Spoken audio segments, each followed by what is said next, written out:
High, আমি মনীষা।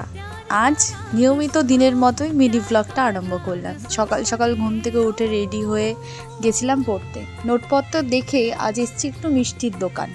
তার কারণ বলছি দাঁড়াও। এইমাত্র যাকে দেখছেন দরজা খুলে বেরিয়ে আসতে, উনি আমার ফার্স্ট সেমের সংস্কৃত টিচার।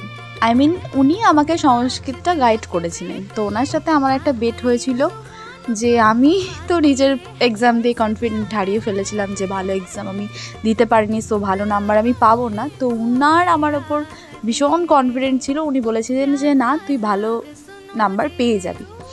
তো সেই কারণে বেটে স্যার জিতে গেছেন, তাই আমি তাকে মিষ্টি দিয়ে এসেছি। আর বাড়িতে এসে দেখি মা দিয়েছে একাদশীর প্রসাদ।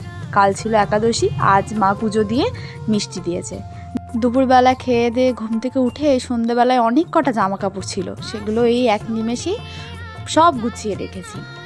নভেম্বরটা যেহেতু পড়েই গিয়েছে, সেই জন্য রাতটা মনে হয় এখন অনেক বড়, তাই চেষ্টা করি তাড়াতাড়ি ঘুমিয়ে পড়ার। আর আজকে ডিনারে ছিল ফল, 3টে আপেল কেটে খেয়ে ঘুম। দেখা হচ্ছে নেক্সট মিনি ব্লগে। রাধে রাধে।